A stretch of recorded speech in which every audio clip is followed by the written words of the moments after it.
Welcome to Digital Currents, brought to you by Morgan Creek Digital. I'm Xavier Segura. Each episode, we spotlight the topics and people changing the tech industry with a focus on AI, blockchain, chips, and big data. Thanks for listening, and please make sure to subscribe if you like what you hear. And remember, stay current.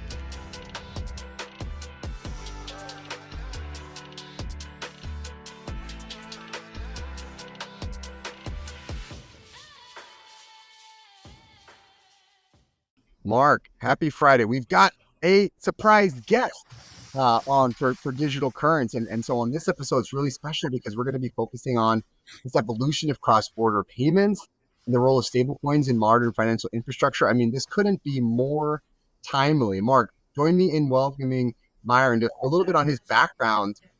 He's the co-founder of Sorbet, and Sorbet is based in Riyadh, KSA, and they combine this Neobank interface with blockchain-based settlement, basically to just make everything faster and cheaper, right? Go figure. And he is welcomed all the way across the world. So we will give him a big Digital Currents welcome. Mark, join me in welcoming Meyer from Sorbet. No, Meyer, thanks for joining us. And I'm struggling a little bit. I got the virtual background. We went with the all white kind of view. We have this aesthetic thing, Meyer, that goes on, and you and I channel a little bit. I got the dark blue, you got the black, and we got X with the white in the middle. I am wearing the dark blue X in your honor. Monday your team was crowned champions. I will go ahead and do the quick reveal. We also do this funny thing, Meyer, that for some reason people, when we first started doing the show, they wanted to see what socks I was wearing. So we do that. Bitcoin orange pants, and I have it's not working with the virtual. Look at that. All right, well, Mark, you can't see for those him, that didn't but, see Mark has socks. the sock reveal was thwarted, but it's the Bitcoin wizard socks. And anyway, but we will go from there. But welcome, and I understand you are spending some time in Paris for Paris Blockchain Week, and we're connecting. No, thank you, Xavier and Mark. Pleasure to be here. Looking forward to the conversation. To your point, Xavier, I think it's a very exciting time in our vertical in terms of all things related to payments. Lots of major announcements on a weekly basis from players in the space. So we're very fortunate to be building for the MENA region, and I'm excited for the conversation. Thanks for the invite. Oh, wonderful. Maybe we can kind of like kick things off because you are a little bit of a world traveler now, being in Paris and originally being from Tunisia. So without kind of stealing the thunder too much about your origin story, maybe just starting from there about where you grew up, how did you get to where you are now? And then of course, how did you pick KSA to kind of launch these endeavors? No, definitely. I think I'm part of this generation of global citizen, as they call them. My parents immigrated from Tunisia to Canada in the early 90s, and I'm born and raised in Canada. Grew up in Montreal, studied at university there. From the university days, I was already very deep into the startup ecosystem. Got to work on the McGill University Incubator, working closely with entrepreneurs at the time. And then fast forward to a couple of years down the line, during the pandemic or a few months after that, I was working remotely and decided to make my way down to South America. And that's really when I started. Obviously, I was aware of blockchain technology and a lot of the use case around it. But I would say early 2022, 2021 is really when I connected with this new generation of talent and businesses in Argentina, among other countries where the only way for them to receive money was through USDT, right? For many reasons that I guess we'll dive in on the show. And then eventually, I started realizing that finally there's a real world use case for this blockchain technology. I was kind of always watching it from afar. I personally never really got into the speculative aspect, although I'm sure, and I know that there's a big community of folks who kind of entered the space through that door. And I realized that, making, modern payment accessible across the world was let's say, a vision that was worth trying to solve for. And when I connected back to my roots, to come back to your question, I had so many friends who were freelancers in Tunisia that simply could not work with US-based clients, European-based clients, because of the lack of tools. They didn't have access to, the PayPals of this world. This is typically what we call the underbanked segment. And then through that, ended up in the Antler program in Riyadh, and got to spend a bit of time on the ground, and realized that there was a lot of very interesting dynamics, not only in Saudi, but across the region. And realized that, building Sorbet and this kind of global payment experience for businesses and individuals across the MENA region was going to be a very exciting journey. And we've been at it for a bit over 2 years now. Wow. And that's a very fascinating background. And it's worth reminding some of our listeners. I think we mostly have US, Mark, although we do get some from across the globe because we have a global portfolio. But this idea that like a couple of things are not ubiquitous, right? The idea that PayPal is not ubiquitous, that, even credit cards and the charges that they have are not ubiquitous. I mean, heck, it was only recently that you could use Amex in certain parts of the world, which is kind of renowned for no foreign exchange charges on most of their products. Maybe can you speak about kind of this idea that your idea is this kind of like digital nomad led to this creation of just another way of interfacing with these financial tools that could be borderless, and how that really kind of clicked for you, and what made you kind of want to enter that space? Definitely. Yeah. No, that's a great question. And I think to your point, I think once you start looking at other markets, a lot of the tools that we have in North America or Europe, I'm spending a bit of time in Paris at the moment. Everyone uses Revolut here. But that's not the same reality for folks just across the sea, down in North Africa. So I think, for us, the initial starting point was this idea that, among all the technology improvement, the innovation across different verticals that we're seeing, we still do not live in a world where sending money from point A to point B is as seamless as calling someone on WhatsApp or on Messenger, right? So I think, there's a huge cohort of fintechs playing at different, in the infrastructure stack or application stack that are essentially trying to solve for that. And it is a big endeavor. It's quite complicated. I think it's mainly because, and I think we'll talk about that, but this whole kind of stablecoin innovation is trying to be complementary to some extent to the current financial system that we know and have been using for decades now.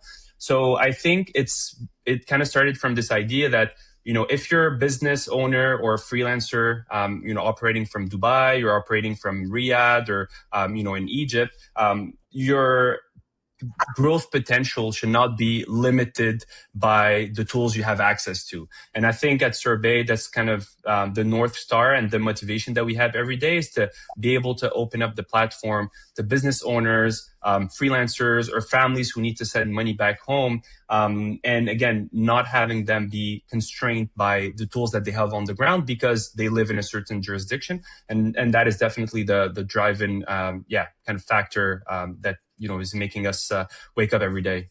Oh, for sure. And since you've been in so many different places, and you mentioned LATAM, Mark and I have done extensive investments over there, and we realized just how much stable coins and really digital assets as a whole play into daily life. Even more so, Mark, I might argue, than what we see here in the States or even in parts of Europe. But, you could have kind of launched a company anywhere, Meyer, as far as some of these challenges in kind of the global finance system. Maybe speak a little bit about, why did you feel that the Gulf region was a particularly strategic area to launch this business? And maybe what insights have you started seeing that haven't really been noticed more broadly? Yeah, no, definitely. I mean, to your point, I think LATAM is still leading the charges in terms of stablecoin adoption. And to come back to your earlier question in terms of, why we launched Sorbet in the region, I think we also saw that the MENA region and the place, I come from was lagging in terms of, on being onboarded on this new kind of innovation train. And so we started asking ourselves why. I mean, the first kind of set of question can be, is it because they simply don't need that? But the reality when you start looking into it is that there are challenges in the region that are different from the ones that we're seeing in LATAM. I think 5 countries at least in the region here have their currencies pegged to the dollar, meaning it's not to protect against inflation or anything like that. But when you look at the Gulf, it is essentially a global hub for cross-border payment. We're talking about $100 billion annually in remittance from more than 30 million expats across the UAE and Saudi alone. So huge, diaspora of workers from India, Pakistan, Bangladesh, Philippines, who are sending billions back home and that are still doing it through the traditional way. You walk down the streets of Riyadh and after work, before the sun sets, you'll see lines up at the Western Union, right? Because that's how people send money back home. And that's still the reality. I will nuance this with the fact that, of course, there has been a lot of great innovation on the ground. The domestic payment ecosystem is great for instant, settlement. But when you're looking at, the diaspora on the ground sending money back home, there's still room, I think, for innovation. And then on top of that, if you look at Saudi more specifically, Vision 2030 is this grand plan that the leaders here on the ground have put in place to make sure that they start diversifying from essentially relying solely on oil trade, and with that comes massive investments across all verticals, fintech included. And I think it's because of those different elements, kind of the reality on the ground, but also the willingness top down to bring more innovation across the digital payment landscape, that we realized that Saudi was going to be a very, very exciting place for us to operate down the line. No, for sure. And then I have a question, and I'd love to also maybe get Mark's thoughts about this, because we always kind of speak about the kind of DeFi systems and how they interface with the traditional finance system. So do you view stablecoins as a replacement for legacy systems like Swift, or are they complementary? Is that kind of an incomplete question? Just curious how kind of you're trying to build up this business now, because there's a lot of pending regulation that could, maybe make this a forcing function or kill it in its tracks. Obviously I have my bias, but I'm kind of curious where you fall on that.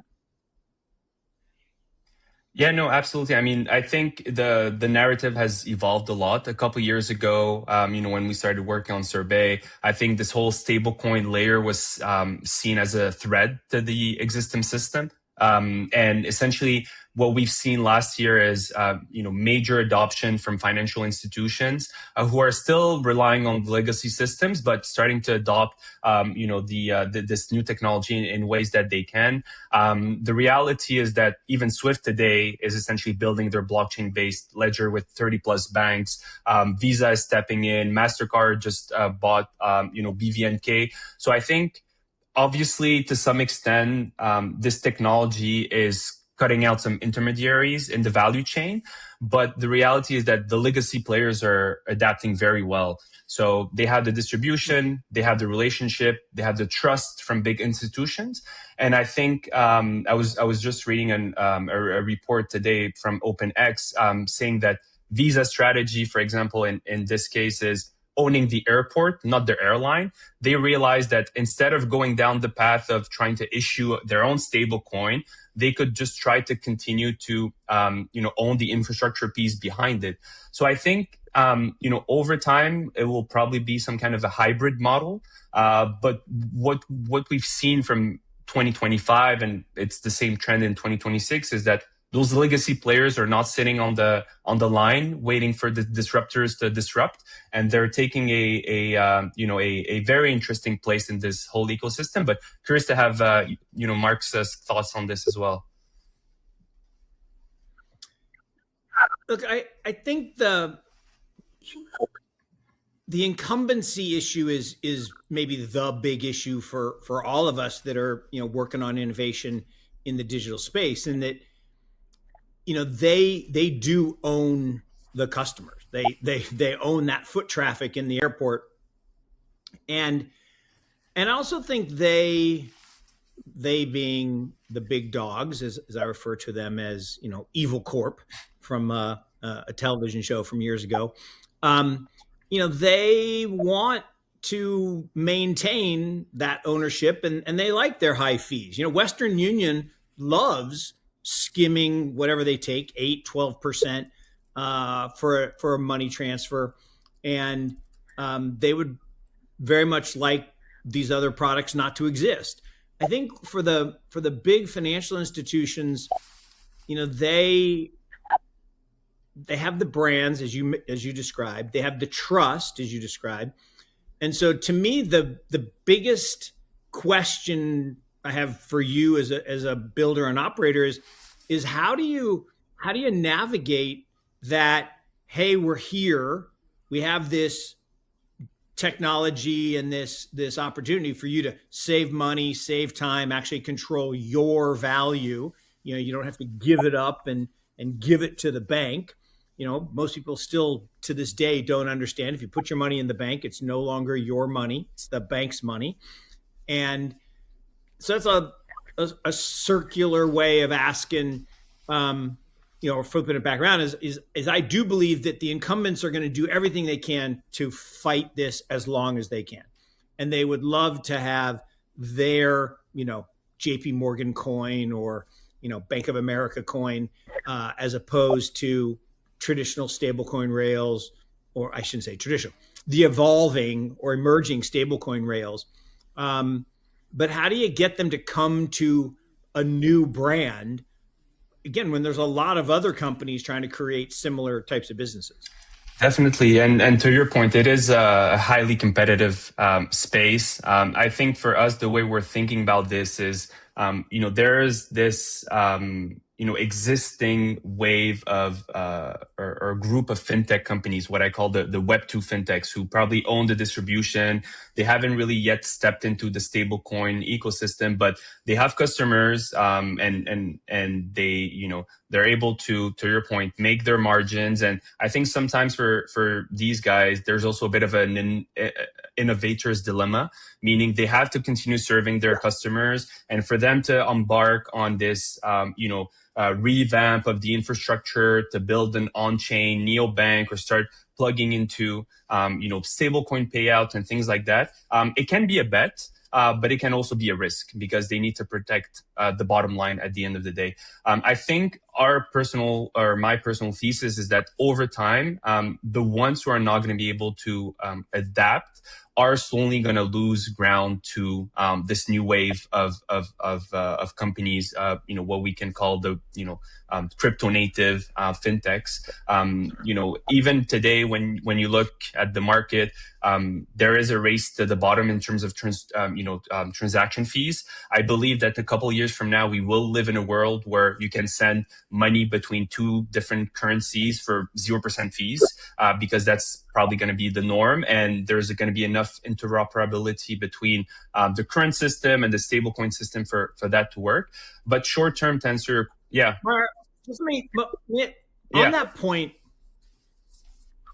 zero's the wrong number, right?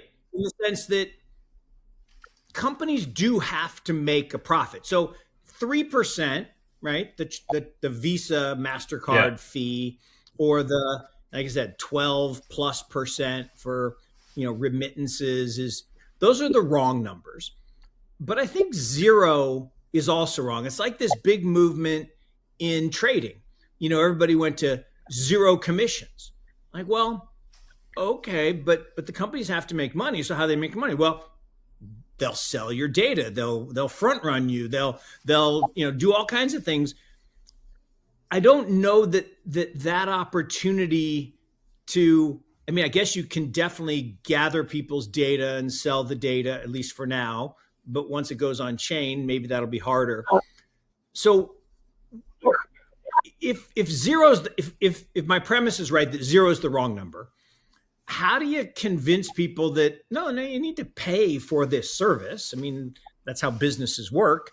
And if we are headed to zero, where's the money going to come from? No, that's absolutely a fair point. I think the way we think about this is that, stablecoin innovation or digital assets in general, you can think of it as an iceberg. We're still just exploring the top of the iceberg in terms of sending money around the world for faster settlement and cheaper fees is a great value proposition. I think over time, what we're going to see is that, and that comes back to the previous question around, how do we differentiate from incumbents? I think on-chain native fintechs will start to come up with more innovative financial products. We can talk about yielding, we can talk about on-chain lending. And I think over time, this is where the value can accrue.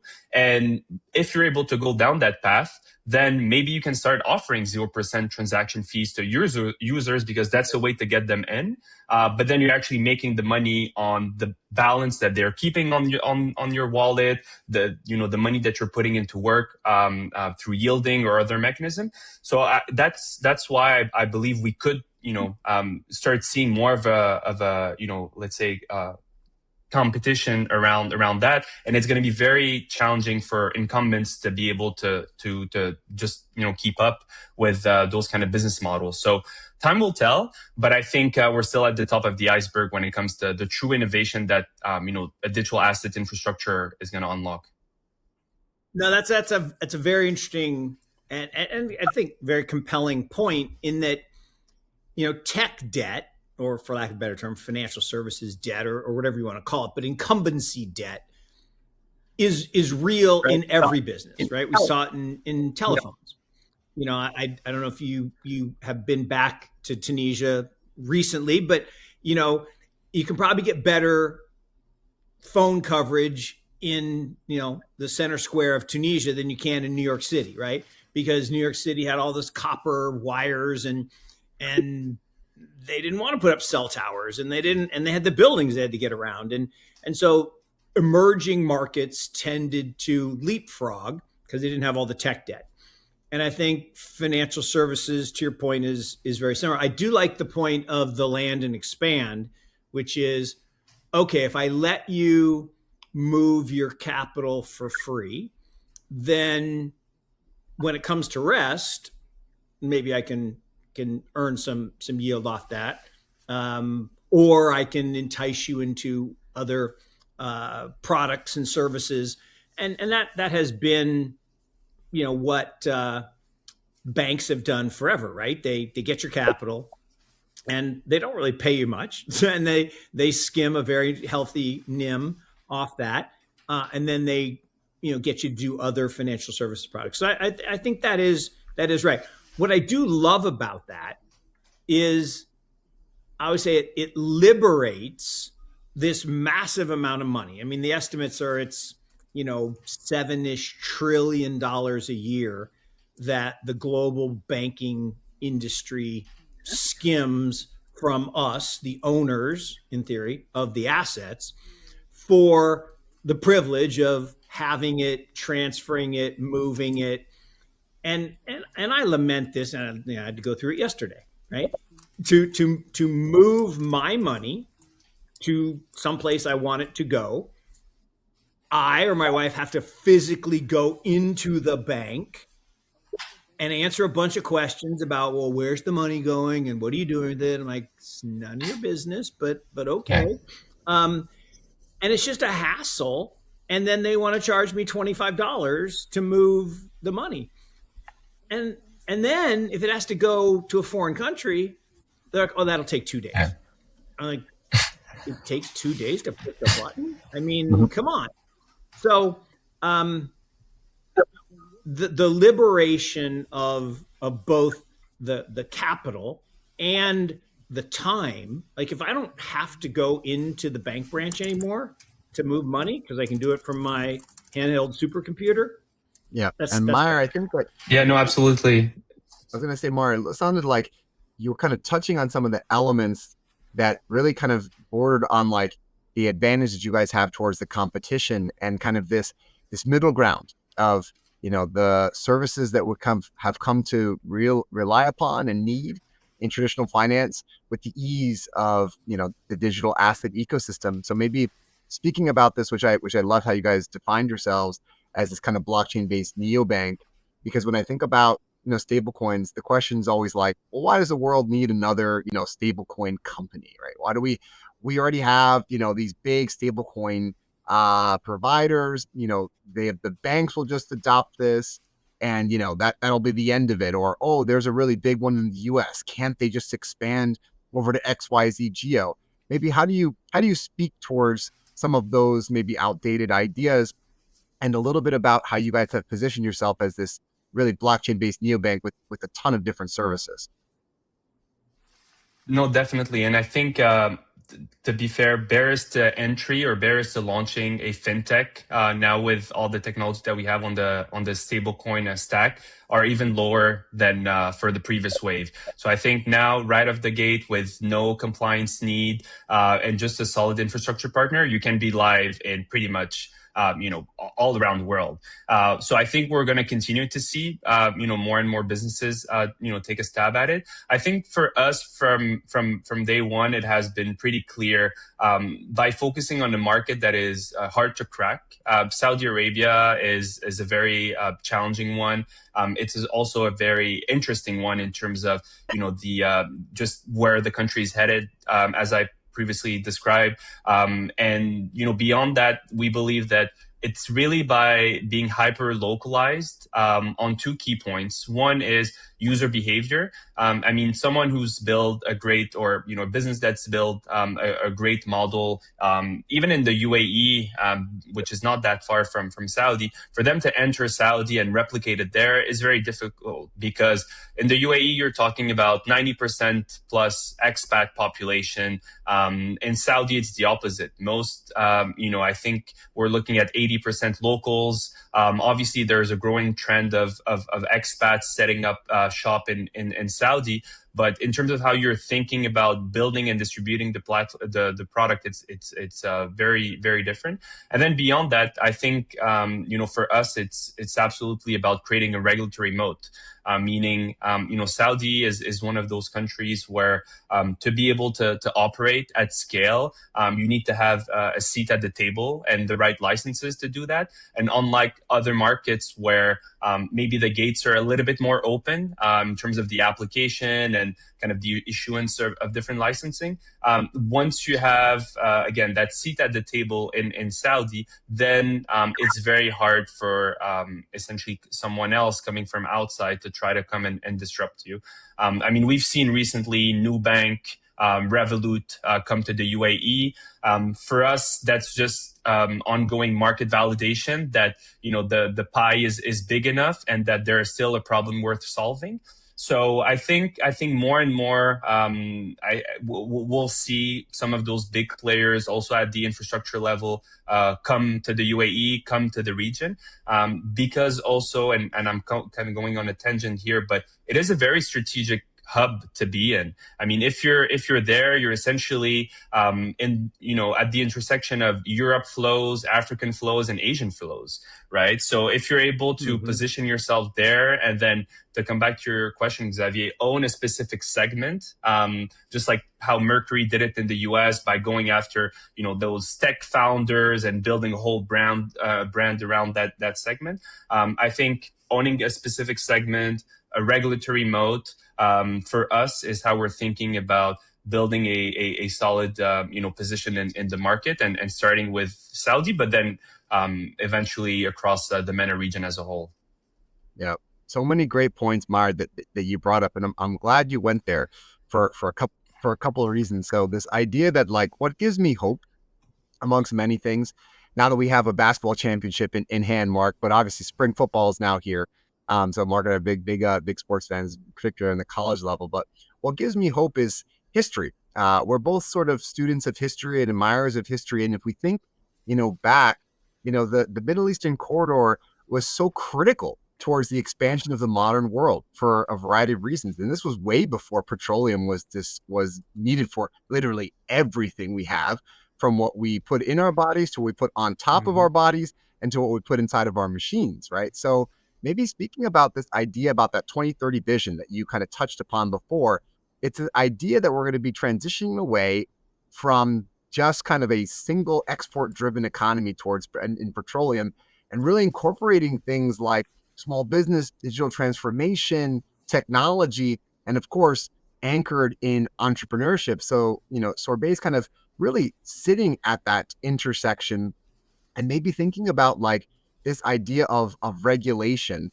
And it's so interesting because Morgan and I have traveled in these regions pretty extensively over the years, and have noticed that, not all are the same in terms of what you experience in UAE is very different than what you experience in Qatar and what you experienced in Saudi. And maybe from a, maybe biased US perspective, we just see this as a monolith. So maybe speak about a couple of points about how you've been experiencing that kind of 2030 vision, but then also you have roots in both the UAE and Saudi. So how does that kind of affect your business from a regulatory standpoint? So I know the dreaded two-part question, but maybe one is the 2030 vision and the other is kind of how these two regions may be different from a regulatory standpoint. No, definitely a lot to unpack there. I think maybe just to kind of set also the context for the audience here. I mean, when we're talking about the UAE and Saudi, we're talking about some of the largest remittance sending countries, around $40 billion annually each. Number one is the US, and right after you have Saudi and the UAE, right? So it's also a population that's very young, mobile first. Around 60% of MENA population is under 30. So smartphone obviously penetration is very high as well, which is a natural kind of use case for digital wallet and instant payments, right? So I think to come back to your question more specifically about kind of the dynamics here in terms of from a regulatory standpoint and on Vision 2030. To start with Vision 2030, I mean, we've started our journey through the incubator programs in Riyadh.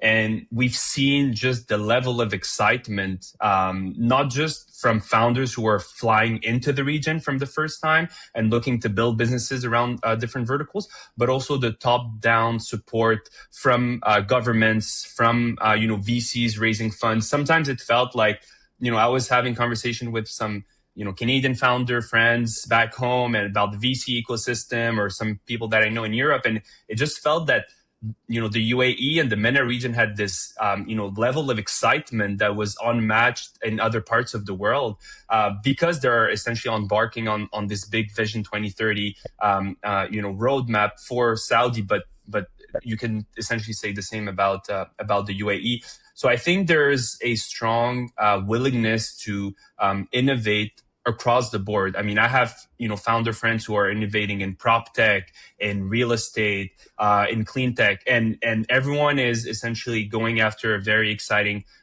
market in Saudi, and also finding the right partners on the ground to achieve that vision. So it's not easy, again, like I said, in terms of navigating the local ecosystem, but there's definitely a very, very big, opportunity. And in terms of, regulation, what we've seen is that obviously there's a couple leaders. The UAE is one, Bahrain is another one when it comes to digital assets.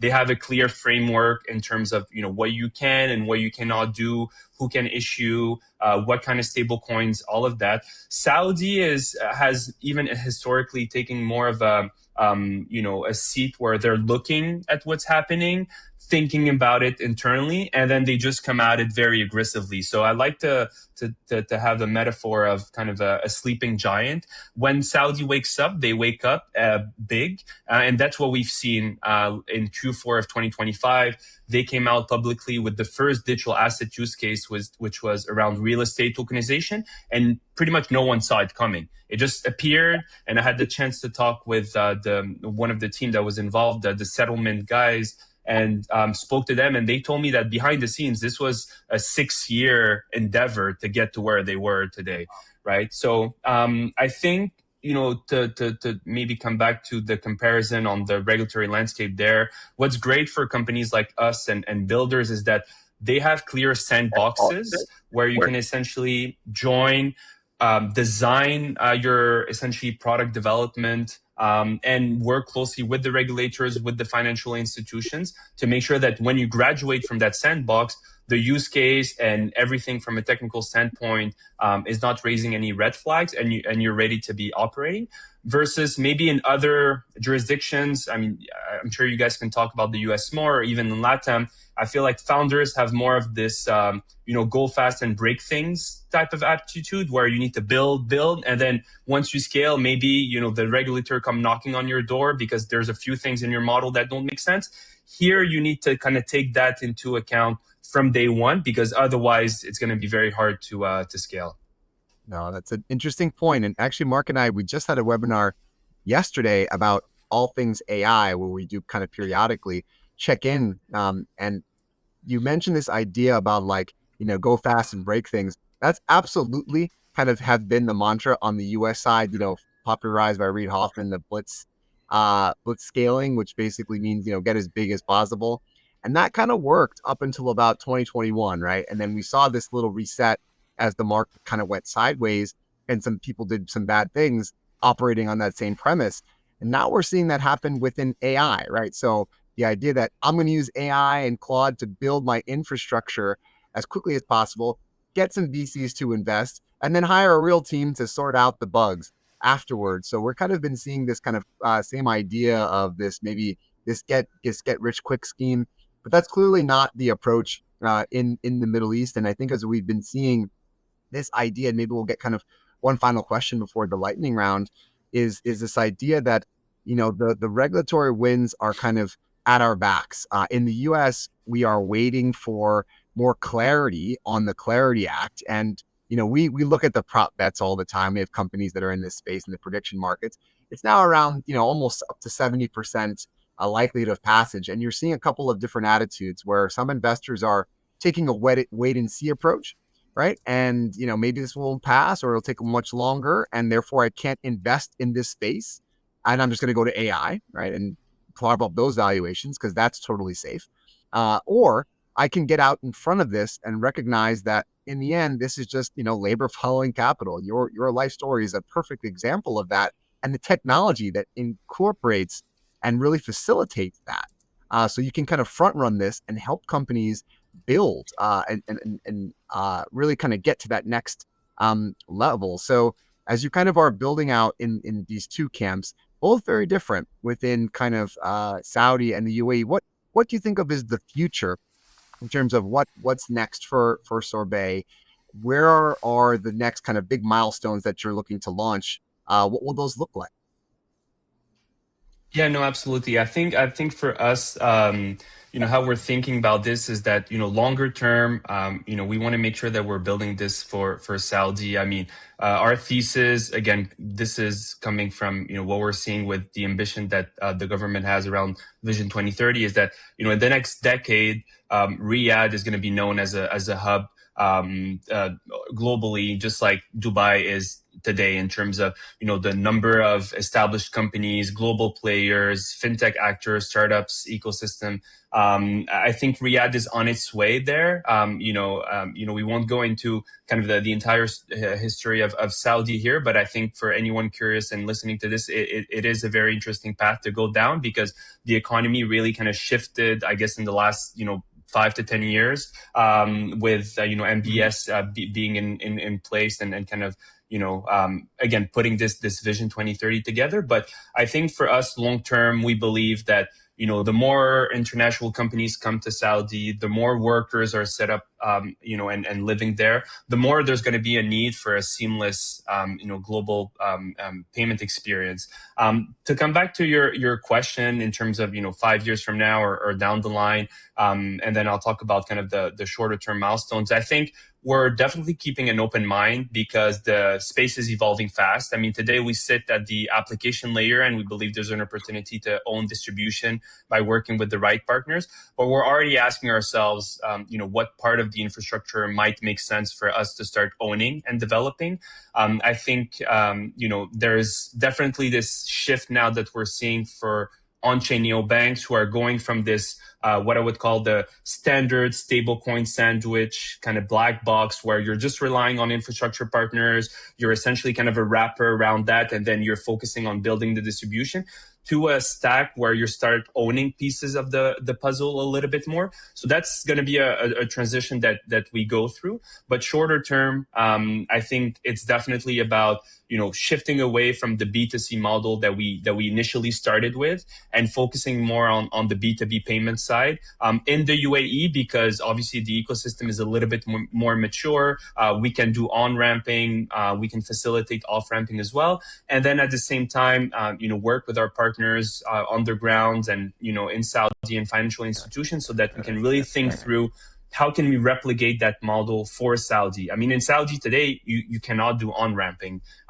You can do off-ramping, but that's through kind of offshore liquidity providers. So that shows you that, even at the infrastructure kind of side of things, there's still a lot of innovation to be done. Whereas in the UAE, I would say the infrastructure piece is solved. Now it's about, who's going to be able to leverage that to build the distribution. So in a way, we're using as the UAE as a way to, as a launch pad to learn from the market, build the traction, and then over time, continue to focus more on the Saudi market, which I think is going to be a very exciting place in the foreseeable future. Oh, fantastic. And I'm glad that you kind of laid that out for us and letting our listeners know that there's a lot more coming, and just kind of how exactly it's going to play out by market. I think that's just a great approach. And now, speaking of great approaches, we get to the fun part of the episode, in my opinion, and the internet's opinion, because they love this segment. It is the part where we get to learn a little bit more about you. We maybe, if we have our top shirt buttoned, we kind of open that up just one, so we get some more space in here. That's right. And we get to the internet famous Mark Yusko lightning round. Mark, take it away. All right. Thanks, X. All right. So, Mar, what personality characteristic do you think makes a great, entrepreneur founder? I would say adaptability. Yeah. And communication as well, for sure. That's a good follow-up. Yeah, I mean, for sure. If you can have a great vision, but if you can't communicate it, people won't follow you. So what do you think, flipping that around, what personality characteristics make good venture capital partners? Ooh, that's an interesting one. I haven't had the chance to be an investor just yet, but I would say probably context switching, this ability to just learn constantly and be among, I have a great relationship with some of the folks on the cap table, and whether we're talking go to market, we're talking compliance, they just have this ability to really kind of dive deep and fast into your own context. So yeah, I would say being able to just context switch. No, yeah. I love that. I'm gonna steal that. I do that a lot. Picasso said it: great artists, good artists borrow, great artists steal. But context switching is a great one. All right. So when did you see the crypto light, and why are you willing to spend, your career focused in this, crazy, outlandish space? Yeah, no, funny enough, I mean, outside of technology, I am a big art guy. I do enjoy going to museums, and I mean, I'm in Paris at the moment, so it's a great place to do that. So it was actually through the NFT space. I had a friend I used to work with at Techstars. He built an audience around his art, and it was 2020, 2021. Right when the NFT kind of craziness started, and I jumped on the train at that moment. Beautiful. All right. So, what is it about payments that you think makes it the biggest opportunity in Web3? I think it's probably the fact that it's the first use case that is now stepping out of crypto, and also not as badly impacted by the cycles, meaning you can go to fintech kind of conferences and start talking to folks about this technology, and they can wrap their head around it. Whereas when you talk about some other use cases, it feels like we're still between the crypto bros, if I can say. Feels like payments kind of stepped out of that for a bit. Yeah. Yeah, I try to be one wearing the hoodie, but I'm still just an old macro guy, an OMG as I like to call myself. All right, so where do you look for inspiration for ideas? Yeah, honestly, I think I keep coming back to going to the museum, like stepping out of your day to day, going and trying to engage with things that have nothing to do with what you're currently focused on, and then you come back to the computer, and sometimes you just think through things differently. So completely stepping out. I'm also a big basketball guy, so in a couple hours I'm going and playing basketball with some people here. So just trying to disconnect every now and then can help quite a bit. Yep. No, beautiful. All right. What do you read on a consistent basis that you couldn't live without? Ooh, I mean, at the moment, I'm definitely. I mean, there's so much happening in the space. I'm trying to keep up on LinkedIn with all the announcements. So I'm a big LinkedIn guy. Yeah. All right. Beautiful. What do you do for fun? Basketball, photography, art exhibitions. Yeah. All right. What's your favorite spot to eat when you're back in Riyadh? Ooh, there's last time I was there, we went to this. I can't remember the name, but it's a Turkish place. I'll send you both the recommendation for next time you're in town. All right. The meat is absolutely delicious. Yeah. Oh, Yeah. love it. Love it. All right. Where do you escape to when you need to recharge the batteries? Basketball court. Keep coming back to the same thing, but that's the best. Yeah. All right. If you could have dinner with anyone, living or in the past, who would it be? Wow. That's a great question. I mean, probably.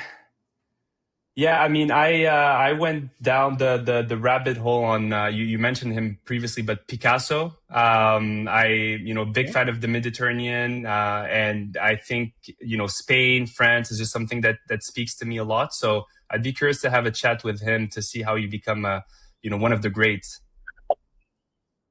Oh, I love that. I mean, mine's Michelangelo. I just think these great artists who were polymaths Right. just really interesting. So I agree.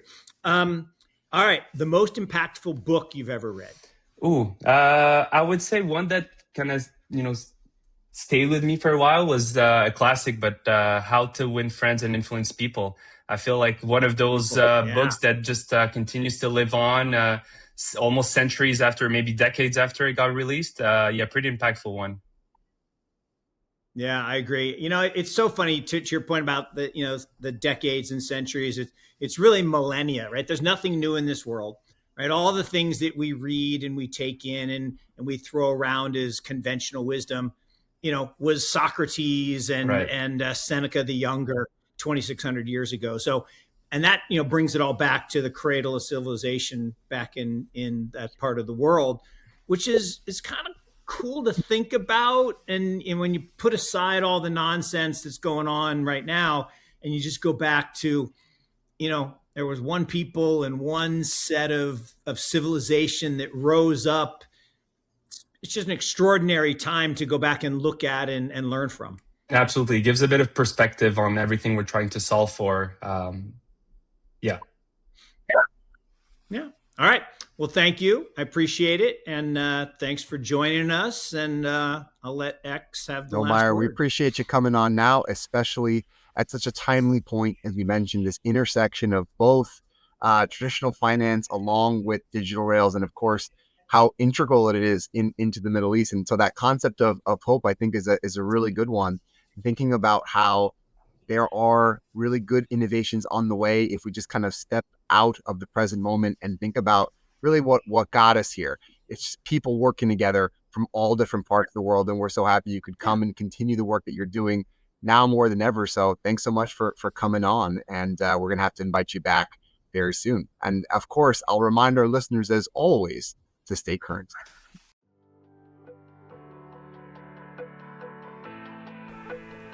Thank you for joining us this week on Digital Currents. Check out our links to our website and social media in the show's description box. Please make sure to subscribe if you like what you hear. And remember, stay current.